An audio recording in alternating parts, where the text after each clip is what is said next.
So last week in 1 Corinthians, we talked about the excitement of the resurrection of Christ and how he was the first fruits, the only one who rose from the dead of any religious leaders, demonstrating his power over death. And this week in the second half of our chapter, we're going to talk a little bit about some of the implications of that for us, because it would raise some questions on that. So, verse 35, someone will ask, how are the dead raised? With what kind of body do they come? You foolish person, what you sow does not come to life unless it dies. And what you sow is not the body that is to be, but a bare kernel, perhaps of wheat or of some other grain. So there's this skeptic, the cynic, and they're saying, hold on a second. So you're talking about like a literal physical resurrection. I mean, we know like there's the idea of, ooh, there's a ghost or your spirit, but you're talking about the physical resurrection of Christ, and you're saying that when people die, there's going to be a physical resurrection. You're crazy. I mean, we all know your body decomposes. What if you fall into the sea and you're eaten by a shark, right? What if you are blown up? How could that be? That what is God going to be like this giant jigsaw puzzle and trying to put you back together again? You're crazy. There's not a literal physical resurrection. Well, since we don't understand it, we tend not to believe it, right? Have any of you ever seen a dead person that you put them in the grave, they're gone? Have you ever actually seen a dead person rise, right? And so the Corinthians and the Greek culture are throwing these questions, saying that you're crazy to think that your physical body will rise from the dead. So the Apostle Paul counters with this little phrase. He says, you foolish person. So I did some research into the Greek. What that means is, idiot. All right? You idiot. What is wrong with you? And so he goes into this argument. What you sow doesn't come to life unless it dies. It has to die. And what you sow is not the body that is to be, but it's just a kernel. It's just like a seed that goes in the ground and dies. And so there's a couple implications of why Paul would say in this argument, idiot. Number one, creation illustrates new life all the time. God has already illustrated this, that your life is like a seed, it's planted in the ground, and then it dies, and this new thing appears, and God has already built it into creation. You see it all the time in creation, don't you? You see a seed put in the ground, and then you see new life appearing through that. So God has the ability, and he's given us the model. And what he's saying is the real imagery here is that your life is like a seed, it's planted, and then God is going to create new life. The second implication here is that it's actually a good thing that the seed dies. If your life is just a seed, wouldn't you want it to reach its full potential? If you look at a watermelon seed and a watermelon, aren't you saying it makes sense, this thing has to die so that it can become the watermelon, right? It's a good thing that it goes in the ground and dies. So I did a little bit of research. There's this thing called imbibition, where a seed that is planted, the moisture or the water begins to soften the outer shell of the seed, and then the water enters the seed, and it starts to kick off sort of a metabolic changes that begin to trigger this new life and this development. And in this process, you see this beautiful new life development, and the seed itself just becomes sort of dried up and softened and opens up, and it just dies. Okay? And so in this process of what God has created, he's giving us imagery of our lives. He's saying your life is actually just a seed. Unless a seed falls in the ground and dies, it remains alone. But if it dies, it bears much fruit. Now here's what we see on the earth. A lot of people are living the here and now, right? We have all of our physical world, our physical life, and we're living in the here and the now. And these things are important to us. And so it's like a bunch of seeds walking around on the planet.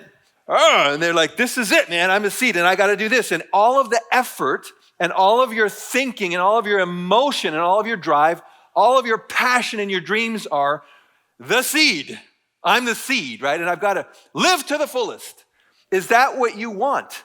Like, if this is the reality of what you are, you're just a seed, do you really want your 70 lives to be, I've got to be the best seed I could ever be? Right? Is that where all your drive is? Is that your view of your current life? So then Paul goes in and he continues explaining how God has created variety and that it's absolutely possible to not just have an earthly body, but a spiritual body, a heavenly body, a new physical spiritual body. And he goes into this argument showing how God has created different kinds of seeds and different kinds of flesh, right? So have any of you ever tried chicken, right? That's one type of flesh that God created. And then you try beef, and that's another. Have any of you ever eaten alligator, right? Yeah. How about an earthworm? Those are great, aren't they? You're the guy in high school who was trying to impress the girl, right? And so that tastes like chicken. No, so you try different types of meat, and God has created different types of flesh. And then there are heavenly bodies and earthly bodies. He's created them with different variations of glory. The sun has a purpose. The moon has a purpose. God has created all these things with variety and with purpose, right? And then just this little phrase, star differs from star in glory. The Bible says he created the stars also, and he gave them all a name. And so when you think of the stars in the sky and the variety and how he knows them all by name and he has created them differently, you can see like different variations in the sky and you think, wow, okay, God created those for a purpose and with variety and different levels of glory, how he has done that. The idea is this, that God has already proven within creation that he has the ability to create tremendous variety, tremendous glory with tremendous purpose. So why wouldn't he be able to give you a new resurrection body? Okay, so he's making that argument. We get on to verse 42. It's actually your new body is going to be better than your current one. So is it with the resurrection of the dead. What is sown is perishable. What is raised is imperishable. Sown in dishonor, raised in glory. Sown in weakness, raised in power. So I have a little bit of like a contrast of the 1.0 version of you and then the 4.0 version. Like this is who you are now. This is what you're going to be. You're actually sown perishable. Yeah, when you hit your 20s, all of a sudden your cells start to die faster than they can be regenerated. Then this thing that beyond the economy, there's a recession that starts to happen, and it's your hairline. And then you start realizing, wow, they're turning white. Where did that happen? I actually started coloring my hair white so I look like I have more wisdom. But for some of you, it's the actual color, right? And it's like, why is my hair turning white? And so you go through this process and you're starting to realize, man, my joints start aching. I can't see the way I used to see. I used to have sports injuries. Now I have sleeping injuries. When I wake up, I'm like, what happened? How was I laying on this side and now this hurts? And then you hit your 40th birthday, right? Don't you love your 40th birthday? You get the package and everybody's excited and you open it and there's Tums, there's reading glasses, there's ibuprofen in there, right? There's anti-wrinkle cream and there's hair color and grooming devices. And then you hit your 80th birthday and it's kind of like your first birthday, right? They bring your friends around, they convince you these are your friends. You know, they bring the cake, someone blows it out for you, right? And you're going through that process. Why? Because you were born perishable and you're looking down the barrel and you're saying, that's where I'm headed.